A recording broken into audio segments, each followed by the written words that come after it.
Би нийслэлийн иргэдийн төлөөлөгчдийн хурлын захиргаа бодлого төлөвлөлтийн эцсийн дарга мөн хөрвөл байна. Ерөнхийлөгч гэсэн албаны хүмүүсийн бүрэлдэхүүнтэйгээр энэ хэвлэлийн.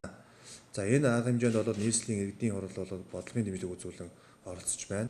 Эхлэлгийг цэвэрлэх өдөр арга хэмжээгийн 9-р сарын 15-ны өдөр бол бусад дэлхийн улс орнуудтай ижил энэ өдөр зохион байгуулахаар GSI байгууллага, иргэдийн хурал, Монголын хог хаягдлыг дахин босруулах холбоотойгоо хамтран ажиллах бүх бэлтгэл ажил зохион байгуулалт хийгээ явж байна. За энэ удаагийн цэвэрлэгээний онцлог бол бид бас тодорхой цэгт үүссэн хог хаягдлуудыг цэвэрлэхээр төлөвлөсөн байгаа. Бид өмнөх цэвэрлэгээнүүдэд бол одоо нийслэлийн хэмжээнд гэсэн байдлаар аж ахуйн нэгж иргэдийг нэлээд түлхүү оролцуулж, анлайлж, урайлж ингэж оролцож байсан бол энэ удаад бол бид гол тодорхой хог үүссэн ийм тодорхой цэгүүд дээр ажиллаад эдгээр үүссэн цэгүүд дээр хог хаягдлыг бүрэн цэвэрлэх ийм чиглэлийн гав ажиллана.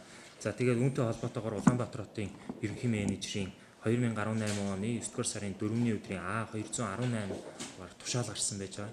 За энэ тушаалын хүрээнд бол дүүргүүдийн засаг дарга нарт бол нутаг дэвсгэр дээр үүссэн үүсмэл цэгүүдийг бол бүрэн цэвэрлэх үүрэг өгсөн.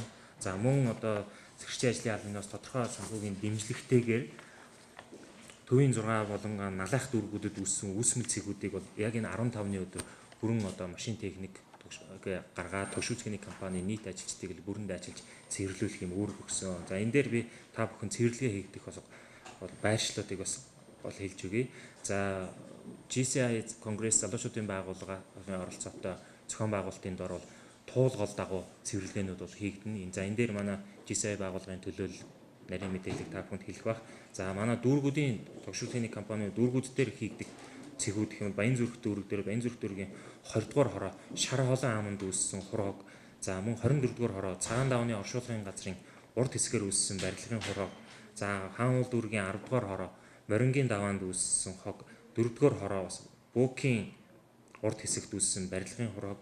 Баянгол дүүрэгт бол 22 дугаар хороо 10 дугаар хэсгийн 8, 10, 13, 15 дугаар гудамжны ойролцоо үүссэн үүсмэл хогийн цэг. Мөн материал импаксийн орчим үүссэн хог гэж байна. Сонгон айрхан дүүрэгт бол 21 дугаар хороо Аршаантын хогийн цэг, нарийн шар хадны хэсэгт үүссэн хог.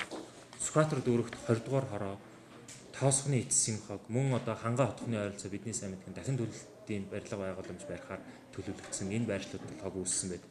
Энэ орчмын хогийг мөн цэвэрлэхээр Чингэлтэй дүүрэгт бол энэ үлэг гөрүүлийн хүмүүсийн хой талд басан барилгын хороо гэдэг хотын төв хэсэгт үүсчихэд олон жил болж байгаа. За үүнийг цэвэрлэхээр Налайх дүүрэгт бол энэ 1-5 дугаар хороонд үүссэн өсмөл хог болон Тэрэлжийн сав газар үүссэн хог хаягдлыг цэвэрлэхээр нийт 80,000